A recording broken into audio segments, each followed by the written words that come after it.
नमस्कार दोस्तों, स्वागत है आपका हमारे YouTube चैनल में। आज इस वीडियो में हम लोग म्यूचुअल फंड के बारे में जानेंगे।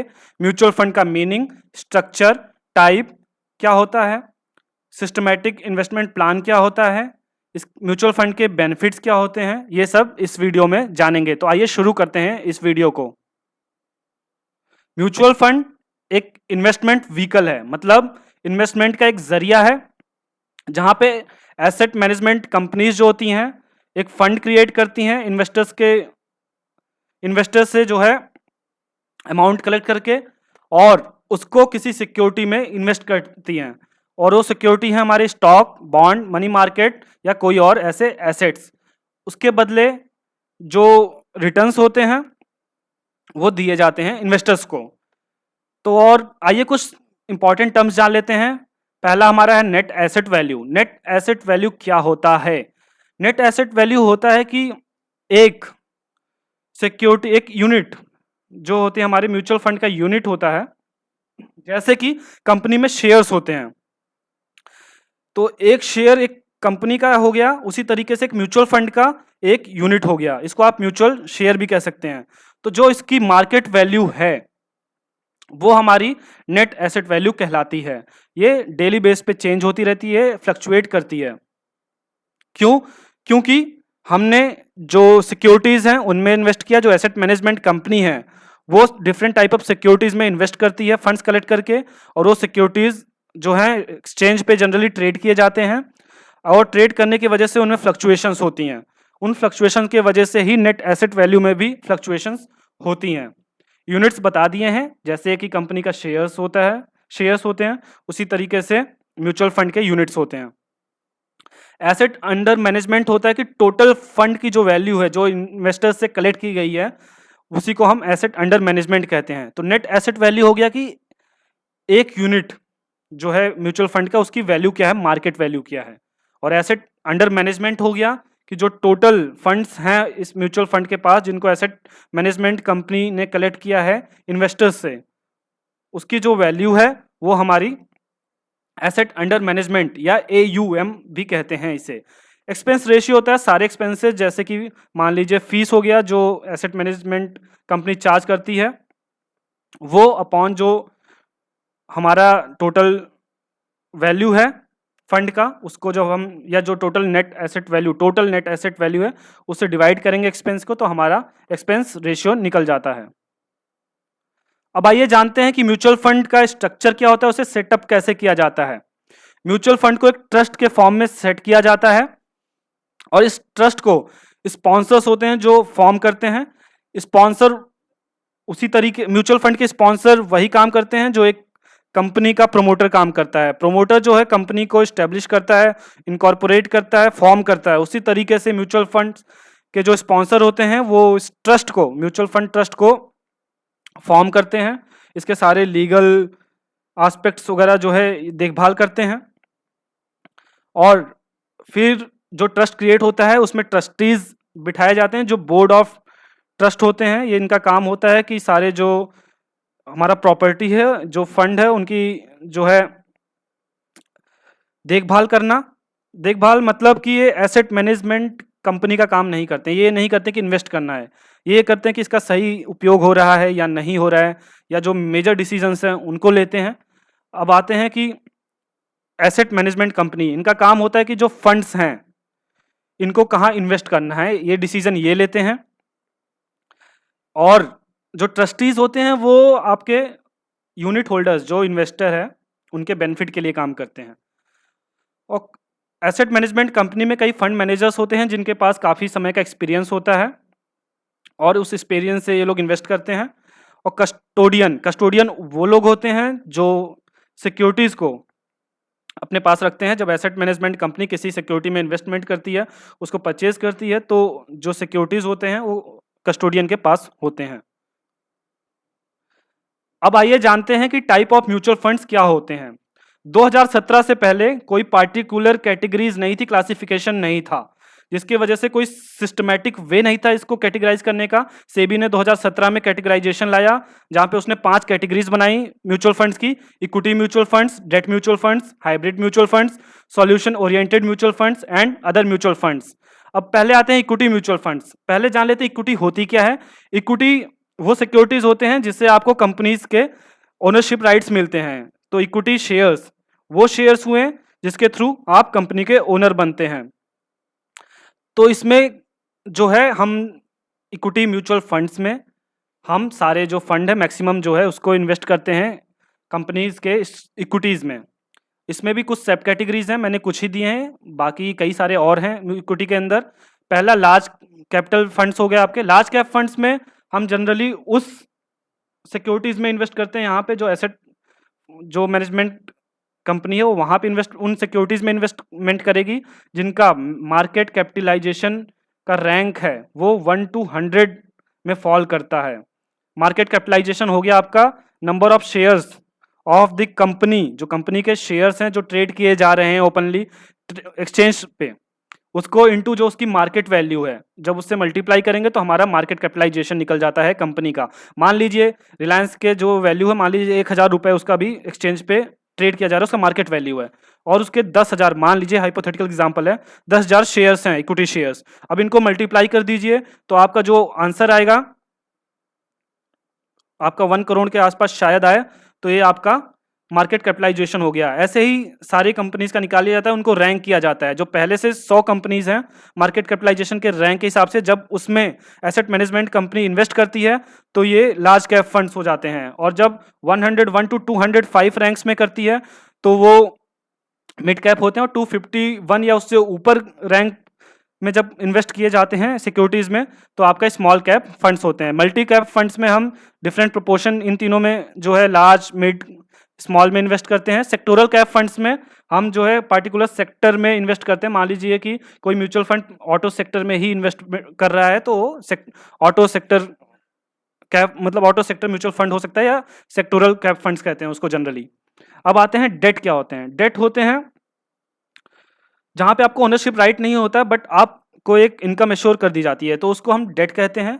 तो डेट में हो सकता है जैसे आपके बॉन्ड्स हो गए, या डिबेंचर्स हो गए, या आपके जो मनी मार्केट है आपका जैसे कमर्शियल पेपर हो गया आपका, इन सब चीज़ों में, या ट्रेजरी बिल हो गया, इन सब चीज़ों में इन्वेस्ट किया जाता है।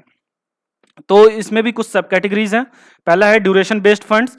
ड्यूरेशन बेस्ड फंड मतलब टाइम बेस्ड होते हैं। हो सकता है कि कुछ लॉन्ग ड्यूरेशन में इन्वेस्ट किए जाए, मतलब लॉन्ग ड्यूरेशन डेट सिक्योरिटीज में जो म्यूचुअल फंड इन्वेस्ट करते हैं तो वो हमारे long term duration based funds हो गए। उसी तरीके से शॉर्ट टर्म हो गया, मिड टर्म हो गया।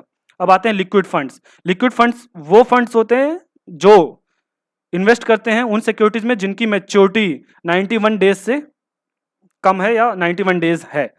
मनी मार्केट आपको बता दिया है कि जैसे कमर्शियल पेपर हो गया, ट्रेजरी बिल, इन सब में इन्वेस्ट करते हैं यहाँ पर। कॉर्पोरेट बॉन्ड फंड्स हो गए कि जो कंपनीज बॉन्ड्स फ्लोट करती हैं, इशू करती हैं, वहां पर इन्वेस्ट किए जाते हैं। इसमें भी कई सारे और हैं बट मैंने जो कुछ थे वो बता दिए हैं, बाकी आप देख लीजिएगा। अब आते हैं हाइब्रिड। हाइब्रिड म्यूचुअल फंड्स वो म्यूचुअल फंड्स होते हैं जो मिक्स होते हैं इक्विटी एंड डेट। मतलब म्यूचुअल फंड जो है एसेट मैनेजमेंट कंपनी है वो फंड्स को इन्वेस्ट करती है कुछ इक्विटीज में और कुछ डेट में।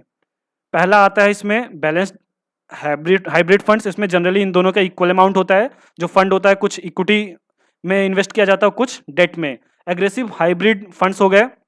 एग्रेसिव मतलब थोड़ा ज़्यादा रिस्की होता है, तो यहाँ पर हम इक्विटी का ज़्यादा अमाउंट लेते हैं। आप 65 या 60 to 80% जो है इन्वेस्ट करते हैं इक्विटी में और रिमेनिंग डेट में करते हैं। कंजर्वेटिव फंड्स में हम रिस्क कम लेते हैं, तो इसमें जनरली हम डेट में ज़्यादा इन्वेस्ट करते हैं कंपेयर टू इक्विटी, बट दोनों का मिक्स होता है इसलिए हाइब्रिड है। इसमें भी कई और कैटेगरीज हैं बट मैंने कुछ बता दिए हैं। सॉल्यूशन ओरिएंटेड में दो आते हैं हमारे, जिसमें चिल्ड्रंस फंड्स आ गए और रिटायरमेंट फंड्स। चिल्ड्रंस फंड में स्पेसिफिक पर्पस होता है कि आप अपने बच्चे के शादी के लिए या एजुकेशन के लिए आप इन्वेस्ट करते हैं। आप पार्टिकुलर टाइम के लिए, मान लीजिए आप 21 ईयर में आप अपने बच्चे की शादी करना चाहते हैं, तो आपका बच्चा 10 साल का, तो हो सकता है कि आप फर्दर 10 साल का एक वो ले लें म्यूचुअल फंड और उसमें इन्वेस्टमेंट करते रहते हैं जाएं, और जब आपका 21 साल हो जाए या आपका जब बच्चे की शादी करना चाहते हैं आप तब उसको विड्रॉ कर सकते हैं। रिटायरमेंट फंड भी ऐसा होता है कि आप जब जॉब कर रहे हैं तब आप कुछ अमाउंट इन्वेस्टमेंट करते जाइए उस फंड में।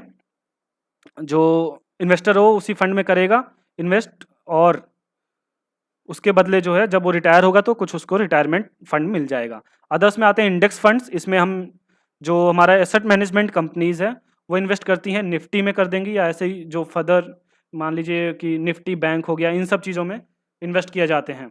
फंड ऑफ फंड्स हो गया कि फर्दर जो है ये म्यूचुअल फंड्स किसी और म्यूचुअल फंड्स में मान लीजिए इन्वेस्ट करती हैं, उनके यूनिट्स खरीद लेती हैं, तो ये फंड ऑफ फंड्स हो गए। अब मैच्योरिटी पीरियड के हिसाब से देखा जाए तो दो क्लासिफिकेशन कर सकते हैं, दो टाइप के। पहला है ओपन एंडेड, दूसरा close ended funds. Open ended में जो है रिडीम नहीं किए जाते हैं, कंपनी जो है जो शेयर्स है उनको बाईबैक या वापस नहीं मंगाती है, शेयर्स कह रहा हूँ, यूनिट जो है कॉल नहीं करती है, कॉल बैक, तो इसमें आप सेल कर सकते हैं केवल। क्लोज एंड में होता है कि जब मैच्योरिटी होगा तो कंपनी जो है उसको बंद कर सकती है कि हाँ अब इसका पर्पस पूरा हो गया है। तो क्लोज एंड में भी आप जो है सेल कर सकते हैं सिक्योरिटीज को। अब आइए देख लेते हैं कि किन मेथड से हम इन्वेस्टमेंट कर सकते हैं। जनरली दो टाइप होता है, जनरली क्या होता है, दो टाइप है, इन्वेस्टमेंट और एसआईपी, लमसम इन्वेस्टमेंट और एसआईपी। लमसम में हम क्या करते हैं कि वन टाइम बल्क, एक ही बार में पूरा इन्वेस्टमेंट कर देते हैं, और इसमें मिनिमम अमाउंट 1000 होता है। और सिस्टमैटिक इन्वेस्टमेंट प्लान में जो है आप जो पीरियोडिकली इन्वेस्टमेंट करते हैं, जो कि डेली बेस पे हो सकता है, वीकली बेस पे हो सकता है, मंथली बेस पे हो सकता है, क्वार्टरली बेस पे या हाफ ईयरली बेस पे हो सकता है। मिनिमम अमाउंट इसकी 100 रुपीज़ है, मतलब आप 100 रुपीज़ में म्यूचुअल फंड के यूनिट्स खरीद सकते हो, बट जनरली जो आप देखेंगे वो 500 रुपीज़ से स्टार्ट होते हैं एसआईपीज जो हैं। लमसम और सिस्टमैटिक इन्वेस्टमेंट प्लान दोनों के अपने फायदे हैं, अपने नुकसान हैं। लमसम में क्या होता है कि आपके पास अगर फंड है तो आप इन्वेस्टमेंट एक बार में कर सकते हैं, और अगर इसमें रिस्क ये है कि मान लीजिए मार्केट वोलेटाइल होता है, मान लीजिए कि अभी जो है डाउन चल रहा है इसकी वैल्यू, जो नेट एसेट वैल्यू है जो यूनिट की आपके म्यूचुअल फंड की, वो डाउन चल रही है, तब आप इन्वेस्टमेंट करेंगे तो आपको ज़्यादा मिलेगा, जो यूनिट्स हैं वो ज़्यादा मिलेंगी। लेकिन अगर मान लीजिए बाद में ये इंक्रीज होता तो आपको फायदा होगा क्योंकि आपकी वैल्यू इंक्रीज कर रही है। बट अगर मान लीजिए अभी हाई पे था, आपने खरीद लिया, लमसम में इन्वेस्ट कर दिया, और बाद में अचानक डाउन चला गया, तो आपकी वैल्यू काफ़ी गिर जाएगी। ऐसे ही सिस्टमैटिक इन्वेस्टमेंट प्लान में है कि अगर मान लीजिए आपका जो वैल्यू है वो डाउन चल रहा है, तो आप परचेज करेंगे, आप ज़्यादा यूनिट्स परचेज कर पाएंगे, और इसका रिस्क ये नहीं है कि बाद में अप हो गया या डाउन हो गया तो आपको नुकसान या फ़ायदा होगा, क्योंकि आप कुछ ही अमाउंट में जो है परचेज कर रहे हैं। आप अभी मान लीजिए आप मंथली बेस पे करते हैं, तो मान लीजिए जनवरी में बहुत डाउन था तो आपने परचेज किया तो आपको ज़्यादा यूनिट्स मिल गए, और फेब में ज़्यादा हो गया, इसकी वैल्यू काफ़ी ऊपर चली गई तो आपको फ़ायदा हुआ। मार्च में मान लीजिए फिर नीचे चला जाता है, फेब अप्रैल में फिर नीचे चला जाता है, और मई में फिर नीचे चला जाता है, लेकिन हो सकता है कि फर्दर जो आने वाले हैं जून जुलाई अगस्त उसमें ऊपर जाए, तो इसकी वजह से जो हमारे फ्लक्चुएशंस होते हैं वो एवरेज आउट हो जाते हैं, उसका जो है वो बैलेंस हो जाते हैं, जबकि लमसम में ऐसा नहीं होता है। अब आइए जान लेते हैं म्यूचुअल फंड के बेनिफिट्स क्या होते हैं।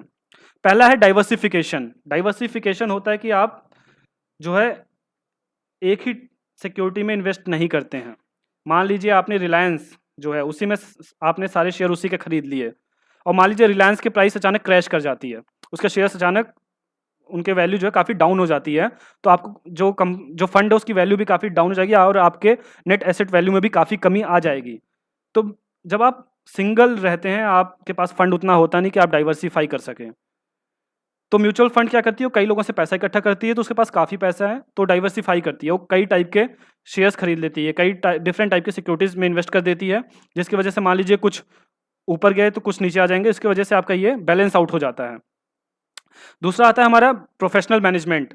आप इंडिविजुअली या जनरली लेमैन या जनरल कोई भी आदमी इतना इंटेलिजेंट जो फाइनेंशियली अभी नहीं हुआ है कि वो इन्वेस्ट कर दे म्यूचुअल फंड, मतलब डायरेक्ट स्टॉक में, डेट में, तो इसका जो कहीं हो सकता है कि आपको लॉस हो जाए, आप कर रहे हैं अपने तरफ से, हो सकता है काफ़ी लॉस हो, तो इसको जो है प्रोफेशनल मैनेजमेंट जो है आपको बचाता है। कैसे कि जो एसेट मैनेजमेंट कंपनी है इसमें कई फंड मैनेजर्स होते हैं जिनके पास काफ़ी समय का 10-10, 15-15, 20-20 साल का एक्सपीरियंस होता है, जो इसको ऑपरेट करते हैं, तो उनके पास प्रॉपर नॉलेज होती है, तो उनको मैकेनिज्म का पता होता है कैसे काम करता है, तो ये आपको जो है इसका फ़ायदा मिलता है। अब तीसरा आते हैं हम लिक्विडिटी। लिक्विडिटी में ये फ़ायदा कि आप सेल कर सकते हैं म्यूचुअल फंड को जब चाहें, और बाई कर सकते हैं, बट इनका एक चार्ज होता है, सेल करने का भी एक चार्ज होता है, बाई करने का भी चार्ज होता है, तो but still you can sell and by. अब आता है सिंप्लिसिटी। जो म्यूचुअल फंड है आपको इतना ध्यान नहीं देना है, इसमें रिस्क कैलकुलेट नहीं करना ज़्यादा, आपको बहुत ज़्यादा आपको ये करना कि आप जैसे कंपाउंड CAGR है, कंपाउंडेड एनुअल ग्रोथ रेट, इसका आप चेक कर लें या कुछ और ऐसे ही चेक कर लें, तो आप बस उसी के हिसाब से भी इन्वेस्टमेंट कर सकते हैं। आपको ये नहीं है कि जैसे डर नहीं करना कि रिलायंस जो है वो अचानक डाउन चला गया, ये हाई चला गया, क्योंकि वो जो आपका डाइवर्सिफिकेशन है उसका फ़ायदा कहीं ना कहीं आपको मिलेगा। और समझना भी जो है आपको, क्योंकि डायरेक्ट आपको स्टॉक मार्केट में नहीं इन्वेस्ट करना है, यहाँ पे आपको म्यूचुअल फंड में चुपचाप इन्वेस्ट करना है। और सारा काम कौन संभाल रहा है? आपका जो है जो फंड मैनेजर्स हैं वो संभाल रहे हैं सारा आपका फंड। तो आपको इतना टेंशन नहीं लेना, आपको डेली ट्रेडिंग नहीं करनी बैठ के कि आज स्टॉक का प्राइस ऊपर जा रहे हैं या डाउन जा रहे हैं। तो ये आपको बहुत सिंपल वे में फ़ायदा होता है इसमें। अब आता है स्टार्ट्स विद मिनिमम इन्वेस्टमेंट। आप अगर खरीदना चाहते हैं 3-4 शेयर्स, मान लीजिए अच्छे शेयर्स को परचेज करना चाहते हैं स्टॉक मार्केट में, तो आपके पास काफ़ी फंड्स होने चाहिए। लेकिन अगर आप म्यूचुअल फंड में इन्वेस्ट करते हैं तो आप जो है मिनिमम SIP के थ्रू 100 रुपीज़ में, जैसा बताया, आप इन्वेस्ट कर सकते हैं। और आप उन स्टॉक्स के जो स्टॉक्स हैं उनके इनडायरेक्टली आप ओनर्स बन जाएंगे। तो ये आपका फ़ायदा होता है, 100 रुपीज़ से ही इन्वेस्टमेंट कर सकते हैं आप। अब आता है SIP एंड लमसम का फ़ायदा। जैसा कि आपको बता दिया, SIP में अगर आपके पास रेगुलर इनकम नहीं है तो आप लमसम कर सकते हैं, और रेगुलर इनकम है तो आप SIP कर सकते हैं। अगर आपके पास फंड्स है नहीं इकट्ठा, बल्क में फंड नहीं, तो आप SIP कर सकते हैं, और बल्क में है तो लमसम कर सकते हैं। SIP का फ़ायदा तब मिलेगा जब आपको SIP का फ़ायदा क्या, आपको बैलेंस आउट हो जाएगा, एवरेज आउट हो जाएगा, आपको रिस्क नहीं होता इसमें ज़्यादा कंपेयर टू लमसम। लमसम में अगर डाउन जब मार्केट था तब आपने परचेज़ किया है और बाद में ऊपर चला गया तो आपको फ़ायदा मिलेगा, बट अगर ऊपर था और डाउन चला गया तो आपको नुकसान झेलना पड़ेगा। अब आते हैं tax benefits under section 80C of income tax act.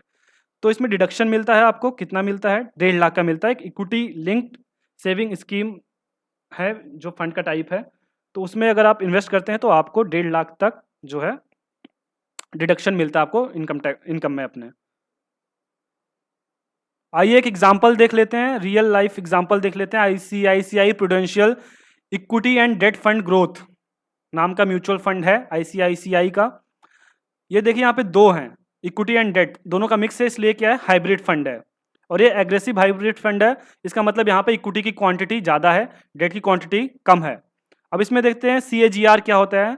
CAGR आपका है कि जो आपका अब तक इंसेप्शन से, यहाँ पर हम इंसेप्शन का शो कर रहे हैं तो इसलिए बता रहे हैं, या आप मान लीजिए 1 साल से अधिक का जब आप एनुअल रेट ग्रोथ रेट का मीन निकालते हैं तो आपका हो गया कंपाउंडेड एनुअल ग्रोथ रेट। तो यहाँ पे इन्होंने दिखाया है कि इंसेप्शन से अब तक, तो ये 12.51% है जो इसका कंपाउंडेड एनुअल ग्रोथ रेट है। अब देखते हैं कि नेट एसेट वैल्यू कितना है। बताया था आपको, नेट एसेट वैल्यू हो गया आपका एक यूनिट का जो वैल्यू है, जो अभी मार्केट वैल्यू जो ट्रेड हो रही है वो है 112.32, मतलब अभी आप इस पर परचेज कर सकते हैं म्यूचुअल फंड की एक यूनिट। अब आते हैं AUM, एसेट अंडर मैनेजमेंट। तो टोटल फंड की जो वैल्यू है इस फंड के पास वो है आपका 16,219.25 करोड़।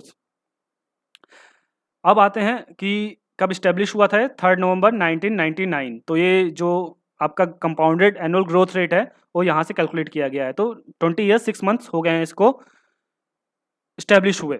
अब आते हैं इंडिकेटिव इन्वेस्टमेंट हॉरिजन। इसका मतलब है कि इन्वेस्टर कब तक होल्ड करना चाहते हैं सिक्योरिटीज़ को, या पोर्टफोलियो को कब तक होल्ड करना चाहते हैं। तो इसमें है कि वो चाहते हैं कि 3 ईयर तक या उससे ज़्यादा, मिनिमम 3 ईयर्स तक वो होल्ड करना चाहते हैं। अब और चीज़ें देख लेते हैं किन के लिए सूटेबल है। उन लोगों के लिए जो कंजर्वेटिव इन्वेस्टर्स हैं और जो हायर रिटर्न्स चाहते हैं और short term goal medium term goals में चाहते हैं, ये उनके लिए सूटेबल है। अब है कि इसमें रेगुलर इनकम है, कहने का मतलब कि यहाँ पर आपको जो रिटर्न्स हैं वो रेगुलर बेस पे दिए जाएंगे। कई ऐसे भी म्यूचुअल फंड्स होते हैं जहाँ पर आपको केवल जो आपका इनकम है वो फर्दर री इन्वेस्ट किया जाता है, जिसकी वजह से आपको रेगुलर इनकम नहीं मिलती है। अब और कुछ इंपॉर्टेंट चीज़ें इसमें हम देख लेते हैं क्या क्या है। तो ये ओवरव्यू देख लें आप। यहाँ पर जैसा आपको बताया था कि फंड मैनेजर्स होते हैं जो इन्वेस्ट करते हैं, तो देखिए यहाँ पे 29 ईयर ऑफ एक्सपीरियंस है और इन्होंने अब तक 16 फंड्स मैनेज किए हैं, ऐसे करके सबके नाम आपको दिए गए होंगे। अब कुछ जो है फीचर्स देख लेते हैं। स्कीम डिस्क्रिप्शन क्या है, an open ended hybrid scheme. तो यहाँ पर आप जो है इसका ओपन एंडेड है, ये हमेशा चलता रहेगा, ये जो है ख़त्म नहीं होगा। इसके में आप यहाँ पर केवल सेल कर सकते हैं। अब आता है और प्रीडोमिनेंटली इन इक्विटी यानी इक्विटी रिलेटेड इंस्ट्रूमेंट, क्यों? क्योंकि ये एग्रेसिव है, तो ज़्यादातर इसमें हम कहाँ इन्वेस्ट किए हैं? इक्विटी में। Scheme option, growth and dividend, तो यहाँ पर हम जनरली डिविडेंड आपको यहाँ पर मिल रहा है। और मिनिमम परचेज एप्लीकेशन अमाउंट, तो 5,000 रुपए का आप जो है मिनिमम अप्लाई कर सकते हैं, और उसके बाद आपको और फर्दर कभी करना होगा तो 1,000 रुपये और देना पड़ेगा, और उसके ऊपर आपको 1 रुपये के मल्टीपल, मतलब 1,001, 1,002, 1,003 ऐसे भी खरीद सकते हैं। एंट्री लोड हो गया कि जब आप इसमें म्यूचुअल फंड में एंटर करते हैं तो आपका कॉस्ट क्या आता है, तो यहाँ पर कोई ऐसा कॉस्ट इन्होंने दिया नहीं है। एग्जिट लोड हो गया कि आपका क्या खर्चा आएगा जब आप सेल करेंगे, तो इसको आप देख लीजिएगा। मिनिमम रिडेम्पशन अमाउंट, कि जब आप रिडीम कर रहे हैं, आप सेल कर रहे हैं, तो आपको 500 रुपये जो है एक यूनिट पे 500 रुपये जो है, या जो सारे यूनिट्स हैं, तो कम से कम आपको 500 रुपये का रिडेम्पशन करना पड़ेगा। 500 रुपये के जो म्यूचुअल फंड है वो उसको रिडीम करना पड़ेगा, या सारे यूनिट, मान लीजिए आपके पास 300 की ही सारी यूनिट है तो आपको 300 रुपये भी कर सकते हैं। तो जो इन दोनों में से कम होगा उतने का आप रिडीम कर सकते हैं, उतने का आप जो है सेल कर सकते हैं। तो ये तो मैंने बता दिया था। इंडिकेटिव इन्वेस्टमेंट हॉराइजन, इसका भी देखिए वही है, 3 ईयर एंड वो जो बताया था। यहाँ पर आप जो SIP है उसमें आप डेली SIP ले सकते हैं, वीकली, फोर्टनाइटली मतलब 14 डेज का, मंथली फ्रीक्वेंसी कर सकते हैं आप। इसमें मिनिमम अमाउंट 100 रुपीज़ होगा, और उसके बाद 1 के मल्टीपल में, मतलब 101 का भी, 102 का भी ले सकते हैं। और क्वार्टरली अगर लेना है आपको तो आपको 5,000 और फर्दर में 1 रुपीज़ के मल्टीपल में ले सकते हैं। और ये देखिए कहाँ कहाँ पे इन्होंने इन्वेस्टमेंट किए हैं, जो एसेट मैनेजमेंट कंपनी है उसने कहाँ पे फंड को इन्वेस्टमेंट किया है, उसका इन्वेस्टमेंट। पहला भारतीय एयरटेल लिमिटेड के सिक्योरिटीज़ में किए हैं 7.87%, NTCP में 7.41% इन्वेस्ट किया गया, ICICI बैंक का 6.79%, एक्सिस बैंक का 4.8, ITC का 4.05, और भी आप देख सकते हैं भारतीय एयरटेल लिमिटेड हो गया आपका, NTCP limited, ICICI limited, axis bank limited, ITC limited, ONGC limited, Cipla limited, और कई सारे ऐसे हैं, और इसमें इक्विटीज़ भी हैं और डेट्स भी हैं। तो आपने देखा कि कैसे पोर्टफोलियो डाइवर्सिफिकेशन का फ़ायदा कंपनी उठाती हैं, म्यूचुअल फंड्स उठाते हैं। तो ये आज का वीडियो था। आशा करता हूँ आपको पसंद आया होगा। अगर पसंद आया हो तो लाइक कीजिए, शेयर कीजिए, चैनल को सब्सक्राइब कीजिए, और बेल आइकन को प्रेस करना ना भूलें हमारे लेटेस्ट वीडियोज़ के नोटिफिकेशन पाने के लिए। Thank you.